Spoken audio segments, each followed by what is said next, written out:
Hello guys, ഇപ്പം നമ്മൾ Kerala style മീൻകറി ഗുജറാത്തിൽ ചെന്ന് വെച്ചാലോ? അതിനാവശ്യമായിട്ടുള്ള ഇഞ്ചി വെളുത്തുള്ളി നമുക്ക് ചതച്ചെടുക്കാം ആദ്യം.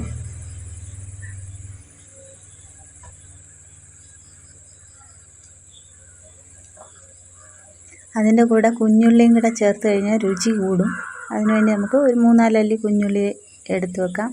അത് ചതച്ച് വെച്ചത് അവിടെ ഇരിക്കട്ടെ. നമുക്ക് കുറച്ച് പുളി എടുത്ത് വെള്ളത്തിലിടാം.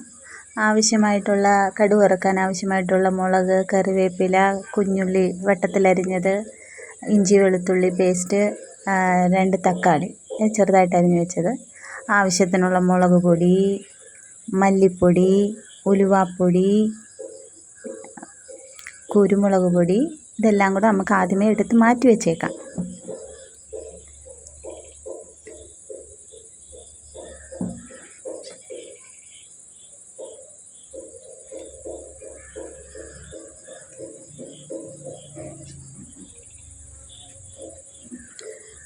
ശേഷം സ്റ്റൗ കത്തിച്ച് ചട്ടി ചൂടാവാനായിട്ട് വെക്കാം.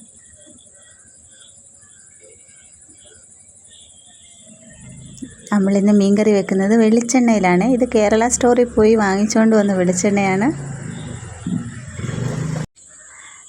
അവിടെയുള്ളവർ വെളിച്ചെണ്ണ നമ്മൾ ഉപയോഗിക്കത്തില്ല. അവിടെയുള്ളവർ സൺഫ്ലവർ ഓയിലാണ് ഉപയോഗിക്കുന്നത്, സൂര്യകാന്തി എണ്ണ ശുദ്ധമായ. ഇത് അവിടുത്തെ കണ്ടോ, കടുക് കണ്ടോ, കുഞ്ഞു കടുവാണ്. കടുകിട്ടു. കടുക് പൊട്ടി വരുമ്പോൾ നമുക്ക് കുഞ്ഞുള്ളി ഇടാം.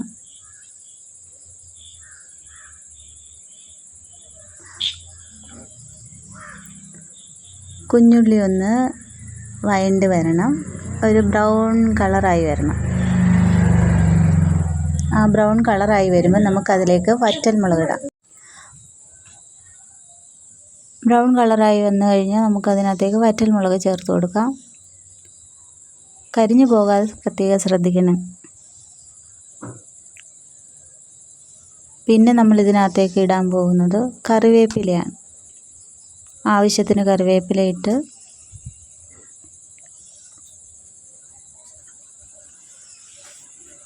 അതിലേക്ക് ഇഞ്ചി വെളുത്തുള്ളി പേസ്റ്റ് വിട്ട് നന്നായിട്ട് വഴറ്റിയെടുക്കണം. ആ ഇഞ്ചിയുടെയും വെളുത്തുള്ളിയുടെയും പച്ചമണമൊക്കെ ഒന്ന് മാറിക്കിട്ടണം. അതുവരെ നന്നായിട്ട് ചെറിയ തീ കൂട്ടി വെക്കാൻ പാടില്ല. നന്നായിട്ട് ഇതിനിടയ്ക്കൂടെ മോള് വന്ന് കൈയിട്ടതാണ്, മോളാണ് അത്. അതിലേക്ക് തക്കാളി വഴറ്റാൻ വേണ്ടി നമുക്ക് അതിനകത്ത് ചെറുതായിട്ട് അരിഞ്ഞ് തക്കാളി ഇടാം. തക്കാളി ചേർത്ത് കൊടുക്കുമ്പം നമ്മൾ പുളി കുറച്ച് ചേർത്താൽ മതി. നമുക്ക് സൈഡിലേക്ക് ഒരു പാത്രത്തിനകത്ത് കുറച്ച് വെള്ളം തിളപ്പിക്കാൻ വെച്ചേക്കണം. ഒരിക്കലും ഈ പൊടിക്കകത്തേക്ക് നമ്മൾ പച്ചവെള്ളം ഒഴിക്കരുത്. പച്ചവെള്ളം ഒഴിച്ചാൽ കറിയുടെ ടേസ്റ്റ് പോവും. പിന്നെ അതിലേക്ക് നമ്മൾ എടുത്തു വെച്ചിരിക്കുന്ന മുളക് പൊടി, മല്ലിപ്പൊടി, ഉലുവാപ്പൊടി, മഞ്ഞൾപ്പൊടി, കുരുമുളക് പൊടി ഇതെല്ലാം ചേർത്ത് നന്നായിട്ട് വഴറ്റിയെടുക്കാം. പൊടിയുടെയൊക്കെ പച്ചമണം മാറുന്നത് വരെ നന്നായിട്ട് വഴറ്റിയെടുക്കണം. കരിഞ്ഞു പോകരുത്. തീ കുറച്ച് വെച്ചിരിക്കണം. ഇളക്കി കൊടുക്കണം, അടിയിൽ പിടിക്കാൻ പാടില്ല.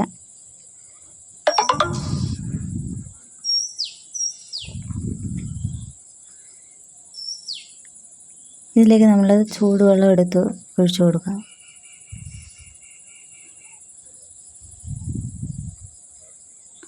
നന്നായിട്ട് മിക്സ് ചെയ്ത് വെക്കുക. അതിലേക്ക് നമ്മൾ പുളിയാണ് ഇട്ട് കൊടുത്തത്. ഇനി നമ്മൾ വെക്കാൻ പോകുന്നത് നമ്മുടെ മത്തിയാണ്.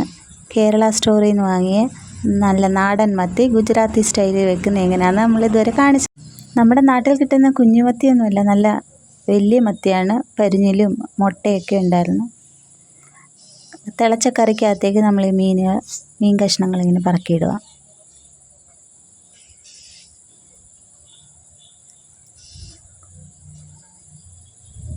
എന്നിട്ട് നന്നായിട്ട് ഇളക്കി മിക്സ് ചെയ്ത് യോജിപ്പിച്ച്, നമ്മളൊരു കാര്യം ചേർത്തില്ല ഇതിനകത്ത്, ഉപ്പിട്ടില്ല. ആവശ്യത്തിന് ഉപ്പിടണം. ഉപ്പ് നോക്കിയിട്ട് പിന്നെ വേണമെങ്കിൽ നമുക്ക് ഇട്ടാൽ മതി. അപ്പോൾ സ്വാദിഷ്ടമായ മീൻകറി തയ്യാർ.